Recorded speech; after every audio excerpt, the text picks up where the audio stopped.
Welcome back to the Interfaith Roundtable. I'm Cantor Mark Perman of the Farmington Valley Jewish Congregation in Simsbury. Our guest today, John Hampton, was elected to the Connecticut General Assembly in November 2012, serving Simsbury as your state representative. He serves on the Aging, Education, and the Public Safety and Security Committee. Prior to his election to the state legislature, John served on the Simsbury Board of Selectmen from 2003 to 2012.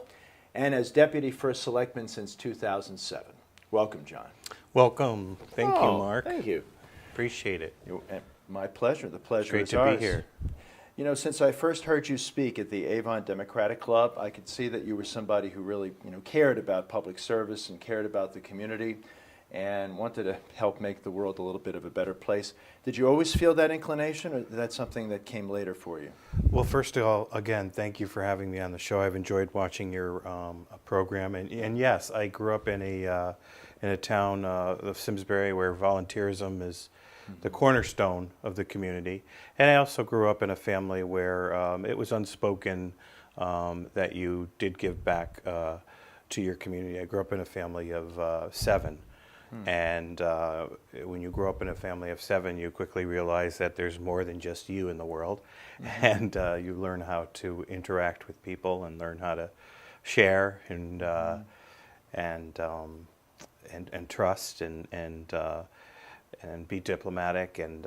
But our parents early on encouraged us to give back, and I was always interested in public service. I was a strange child. I grew up fascinated by watching Watergate hearings and Vietnam coverage on TV. I was young. I didn't know really all about it, completely understand it, but I knew it was important, and I knew I was interested in following government and how it affects our daily lives. So bringing up those two areas, two controversial and painful, periods in American history, did that somehow inspire you when you saw how government could go wrong to perhaps feel that it could go right if people like you were more involved? Exactly. Again, I was at a young age when I was born in '66, so I was young watching the coverage, but these words would pop out like Constitution and opposition to this war and unfair and mistrust and the president must resign and constitutional crisis and so I think I had an early interest in what was going on and what an incredible system we have, and so I started to get involved in local politics, volunteering, stuffing envelopes, and in college I worked on my first presidential race, which was Mike Dukakis, and that was my first presidential campaign. Worked on other campaigns, including both Clinton-Gore campaigns, state and local congressional races, and in 1998 I decided to run myself, my first race. Which was for what? State representative. Oh, okay. The office I hold now. So that was 15 years ago. I tell everyone I'm a late bloomer. It took me 15 years to get to state rep, but politics, sometimes everything is timing. And having gone to a few of these local meetings, and maybe I'm cynical, it does seem like I feel there's more genuine community interest and involvement on the local level than what I see in terms of national politics, where at least the way the media portrays it, every party's out for himself, everybody has their own vision of what should be. There's not a lot of working together, cooperation. There seems to be more cooperation on this level between I don't hear the same level of partisanship and avarice and personal attacks. So what is it? As you think people are just more sincere on the local level? There's not as much at stake? Does the higher level attract people with greater egos and money? What is it? I think at the local level, it's so intimate and so close because you're a political opponent you're going to see at the grocery store that evening. And, local politics is that much more intimate. And, it can be tough and ferocious at times. But Simsbury's been lucky that we have positive overall political discourse. And, as I always like to repeat, the cliche, there's no really Republican or Democratic way to fill a pothole, and a lot of times in local government you're talking about things that are pretty basic common sense, keeping taxes lower and your road repairs and your schools in good shape and so it keeps it more civil. And the fact, as I mentioned, your opponent at night is somebody you live down the street from. Now, something like Newtown obviously shook up this whole area, shook up the whole country, but the reverberations of that earthquake, because this was really right in the sphere, I remember those initial months. But was there a sense before then that a town like Simsbury was somehow insulated from that? It couldn't happen here. This is a small town America. It's only, mom and pop. Everybody knows everybody. And then maybe this was a wake-up call that, craziness, violence, insanity, crime, terrorism can happen anywhere. And how have you seen people react? How are you reacting? And what's a healthy reaction versus a over, nervous, anxious, paranoid reaction? Well, certainly the events of December 14th shook us all in the way September 11th did, and we all, of course, remember where we were. And for me, it was an earthquake in terms of I was just elected to the state legislature the prior month, and I never thought in a million years that as a new legislator I'd be dealing with that issue. I was ready to be dealing with some pretty challenging issues, but all of a sudden we were faced with this issue of a horrific mass shooting, which caused obviously a big debate in the Capitol about gun control, mental health, and school security. We always think it's not going to happen to us, and gosh, it happened closer than any of us would have imagined. And Newtown is a similar town to Simsbury, very much so. And it can happen here, and it can happen on a dime, and that's why so many towns like Simsbury have been always prepared, but continue to be prepared for things that you've never thought of. And in the legislature, our time was dominated by Sandy Hook, by the debate on gun control, on the debate on mental health, improving school security. And it was an overwhelming experience for me personally. I got the opportunity to meet with the families and hear from gun advocates and folks on the other side, and fascinating time. These issues start to intersect, don't they? I mean, like school bullying. Well, back in Columbine, one argument was these kids were bullied, so they became rebels who engaged in this kind of antisocial behavior. I mean, the story out of Colorado with that young man had a definite psychiatric disorder, tried to reach out to a psychiatrist a few days before he did the shooting. So it's almost like now there'll be a school safety issue. Well, tragically, the next shooting could happen anywhere, not in a school. So with all those variables, do you start to think from where you sit that it's more of a mental health issue than necessarily the gun control issue, or are they both equal? Certainly, guns are a large issue, but you are correct, and I firmly believe that we still have a lot to do in terms of the mental health issue, especially in our schools. I think we're in a day and age where kids are so technologically connected, and some are even horribly isolated without friends or family support, so that their only support becomes fantasy game lands, and that's their only connection to the world. Yeah. And so I think a lot of people are slipping through the cracks. Still, I don't think there's enough attention to mental health. I think there's still a stigma about mental health, depression, or anything else. And I think it's interesting in our society that the pendulum has swung where we're almost too much, we're gonna mind our own business, where we might notice something about Johnny in the school or somebody at work, where we may want to say something to that person. Are you okay? They might be acting different or strange or distant. I think in this society we tend to maybe say it's none of our business, where maybe more on the human compassionate side we need to kind of, it's like that adage that they say, if you see something, say something. Yeah. Maybe we should be more on the side of, Mark, are you okay? And that might make a difference to somebody. Well, no, I'm not. Yeah. I'm having a lot of problems. So, you worry in this wonderful technological age. We've made so many advancements, are we losing our connection to each other? So, So we are a brother's keeper. Or sister's I keeper. think Yeah. so. And the more we can do on the mental health front, and that's a personal mission that I have in the legislature this year, is to explore more of that and see what we can do, not just in our schools, but everywhere. Because as you said, it happens everywhere. Tomorrow it could be an airport or a shopping mall, God forbid. Yeah, you'd have to lock down everything. I Correct. mean, really. So we talked a bit before the show, since this is the Interfaith Roundtable. Yes. Talk a little bit about your faith Sure. tradition and how that, directs you on this path, or how it inspires you in your life.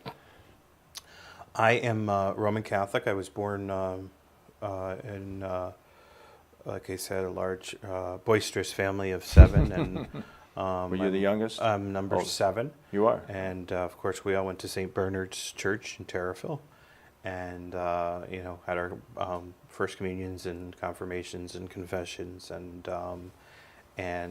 went to Catholic school, went to St. Mary's School, went to Northwest Catholic, and so faith is an important part of my life. It was instilled on us earlier in our lives, faith, and we carry that with us, and I think all of us carry with us, hopefully, some sort of faith in something, and it gets us through our difficult times, our daily lives, and so I've been blessed by a strong faith. Do you, for me sometimes it's like finding my personal faith as a clergy versus what always is taught in the religious instruction. Like there's sometimes a dichotomy between what I might believe and what is taught officially. You have to, for me it's a pastiche. So I wanted to see if for you sometimes, if the Pope comes out and says, well, I disagree with so-and-so. If you're in the Democratic Party, for example, and the Democratic Party supports the use and the teaching of birth control in the schools to prevent unwanted pregnancies, but the Pope says, and the whole position on the Catholic Church, that that's wrong and so forth. Do you have to separate that out, and do you first follow your allegiance to your personal beliefs or to your Catholic beliefs? In my government, in my day-to-day life, I think institutions will always disappoint you, whether that's a church institution, whether that's government. During the whole episode of, there were obviously a lot of priests who were accused of pedophilia, and certainly that was a disappointment. And people said, well, aren't you just, why are you Catholic still? Well, Yeah. I say, well, it's like politics. You still believe in the core system. Right. Even if I there's believe- some rotten apples. Correct. And it happens in politics. There's some bad Yeah. bananas, but I love the system and I firmly believe in it. Yeah. And it's the same way with my faith. My faith keeps going. I may have disappointment in the leadership and decisions at some point, but it doesn't. That's what faith is. It doesn't. It isn't shaken, or well, it might be a little bit shaken, but it's holds Yeah. firm, and that's what keeps you going. But it's important to keep your, there is a separation of church and state, and you try and keep keep focus on that, and obviously an appreciation of everyone else's faith and difference, because I'm a representative, so I represent 23,000 different people, Right. and some people who don't believe, and some people who do, but my faith carries me through each and every experience. There was always an argument that Kennedy's opponents used against him, which was, as soon as something comes up, he's going to put out a call to the Vatican to decide how he's going to Yeah. formulate an opinion. And they tried to beat him on that. Yeah.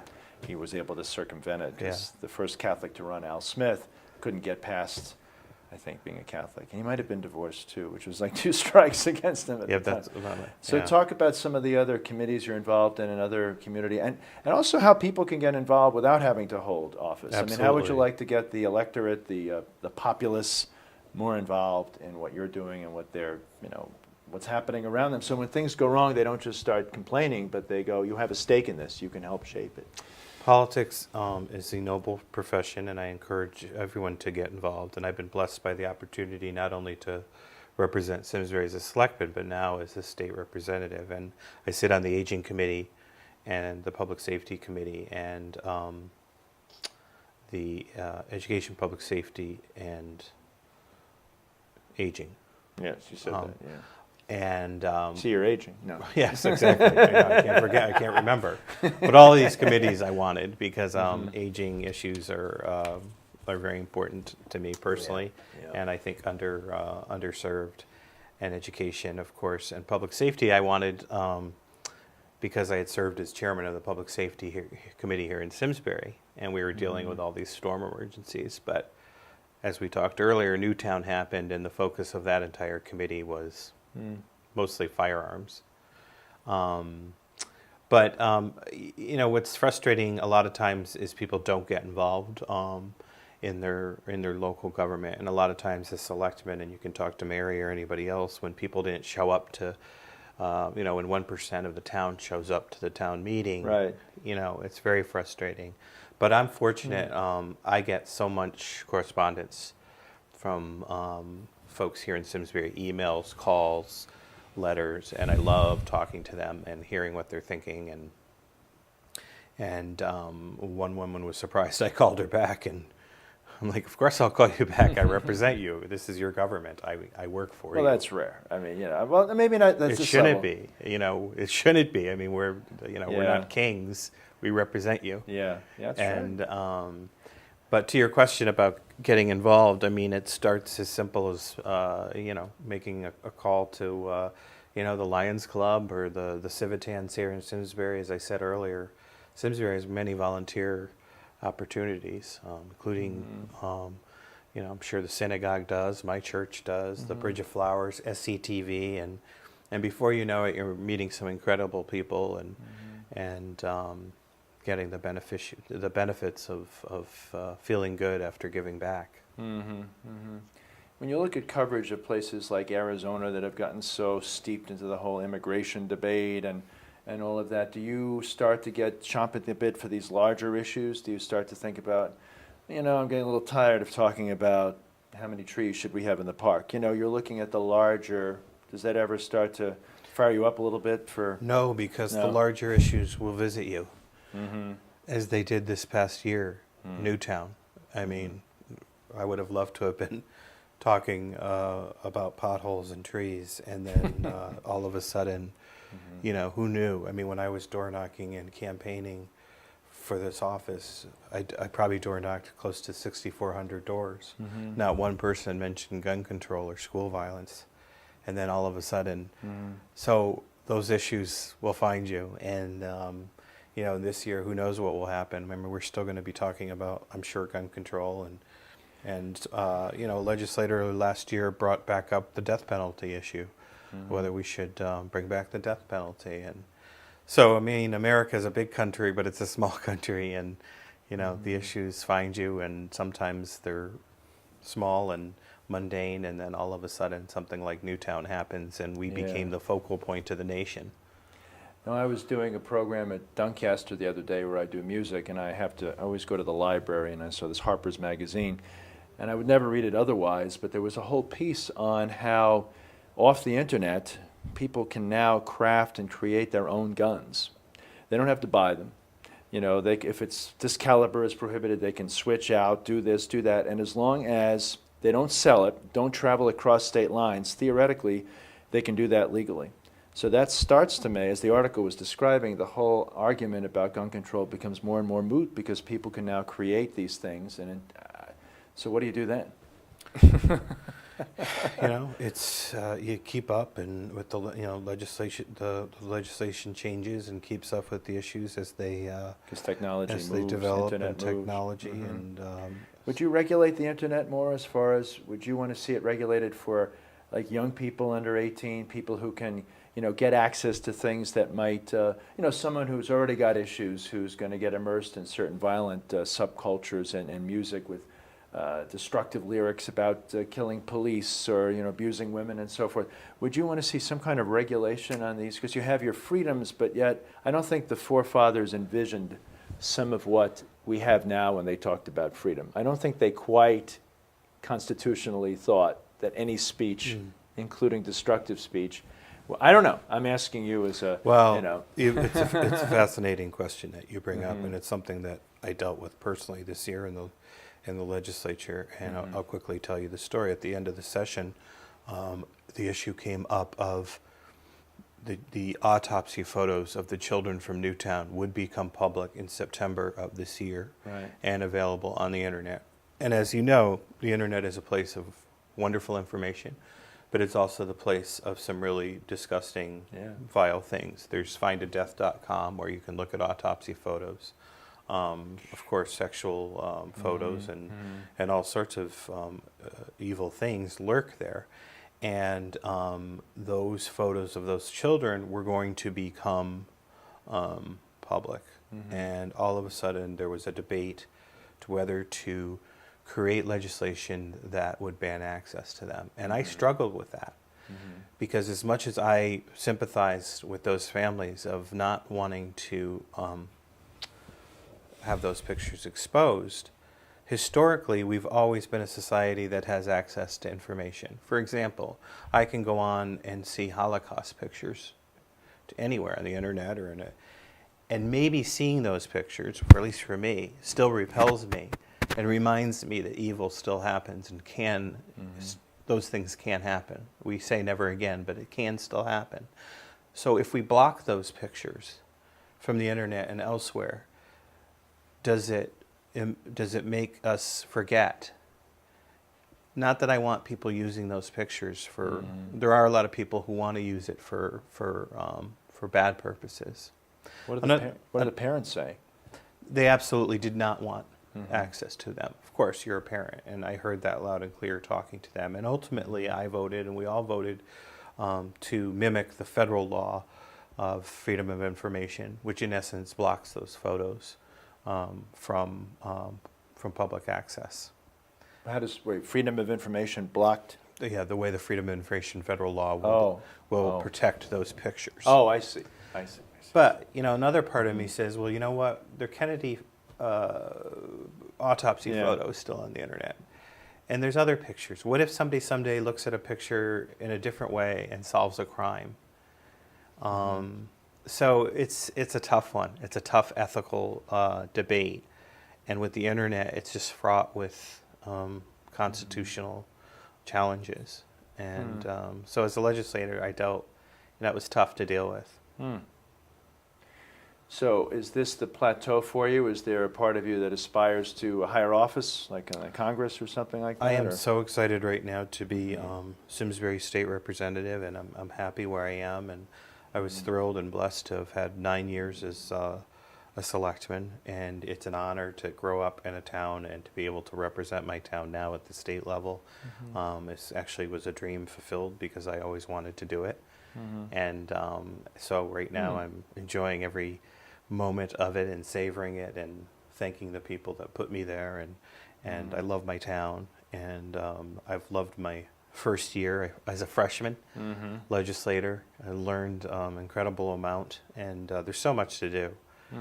And as you were saying before, that's really a part-time job, so you have to have a regular. What do you do in your professional I'm a life? nonprofit strategist. My whole other career has been in nonprofit fundraising, marketing, strategic planning. So I work with local, state, and national nonprofits, which gives me the flexibility I need to work at the legislature, because the legislature is technically a part-time legislature. But during the session, which begins this year in February to May, it's a very intense time where you really need to be there and focus on the issues at hand.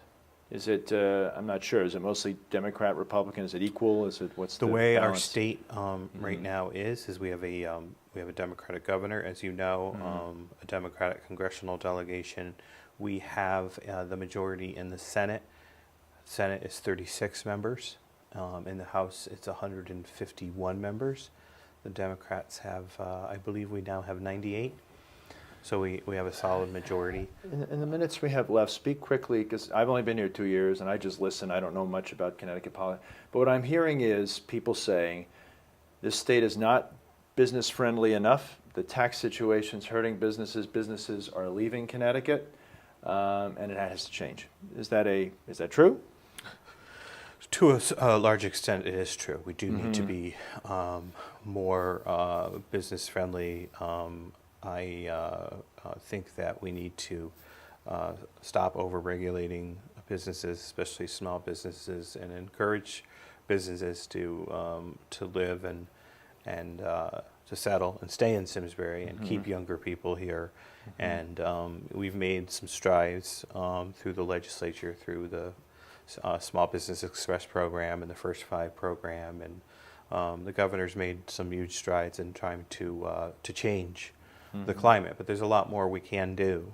Some blame him for the climate and say he's created that climate. Yeah, but I would not blame the governor. I mean, it's certainly the economy has been horrible in the Northeast and across the country, but Connecticut does have a lot of work still to do. Has made some strides, and why is the cost of living here so high? In the minute we have left, is it just the way it is? The Northeast.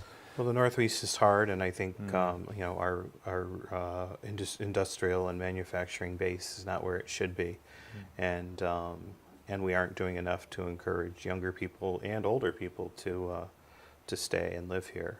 So, John Hampton, State Representative from Simsbury, thank you so much for joining us. Thank you, Cantor Mark Perman. I appreciate it. You do a great job. Thank you. Tell everybody when your show is on so they can catch your office show. Hours with State Representative John Hampton is on a monthly basis here at SCTV, which is the best station in the country.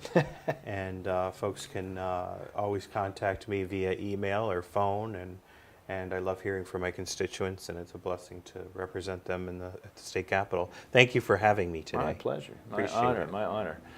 Thank Althea and Karen and Phyllis and our gentleman on the controls who is it Richard? Phil. Well, Richard who's over there. And Phil and Jason and back who does the editing. And thank you very much for once again joining the Interfaith Roundtable. We'll see you next time.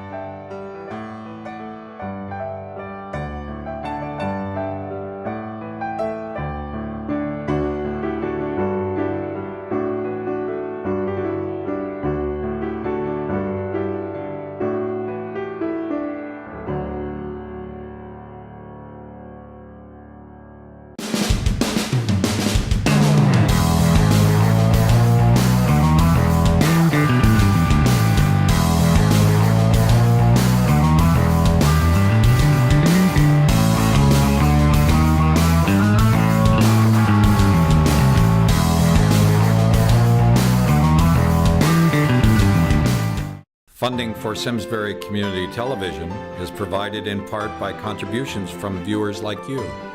Thank you.